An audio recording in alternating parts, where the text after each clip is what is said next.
दादी प्रणाम। हाँ, बोल कई जो बात है। आपका लिए यहाँ पत्रिका लायो काय के की हमारी काय- शादी की। ओ भाई हाँ तू शादी करी रही हो जादे। तो कोई लड़की का पता न कहीं नहीं न कहाँ की जगह करी न कहीं करी हो।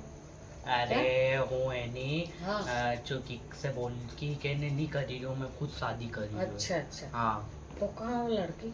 लड़की तो अभी बाहर है, उसका पापा का साथ आई है, अमेरिका में सेट करी ली मैंने। अच्छा हाँ तो ये पत्रिका। हाँ खानो वानो भी अच्छो बनाएगी। अच्छा हाँ तो कल करी हुई है फिर शादी। अच्छा तो ये हमारे पत्रिका दी हाँ है। तो याद नो है हाँ। ने फिर आपको फेवरेट गुलाब जामुन सब बढ़िया है, अच्छा तो खा जो खूब। अच्छा हाँ तो मैं कहीं गुलाब जामुन भूखी हूँ। तो भूखी नहीं तो खा जो तो सही। अच्छा चलो जाई रही है। हैं? हाँ तो तू जाई रही हो तो ऐसा ड्रेस में जाई रही हो। कैसा कोई ड्रेस में? कपड़ा का पता न कोई कहीं नहीं ने कैसा कैसो जाई रही हो तू। अरे तो ऐसो ही तो जाऊं। अरे रे ये कपड़ा तो ले ही कपड़ा ले दादी मैंने। पहनी ली हाँ तो कहीं जाई रही हो। जाई रही हो। तो फिर कदे आएगा तू। माँ भी 1-2 दिन में शादी है तो आज जो है नहीं तो जाऊं। लाड़ी के लिए जल्दी लाड़ी आ जाए तो बेटा। नहीं, हो हाँ, नहीं तो जाइए। ऐसा मारूंगा नहीं। अरे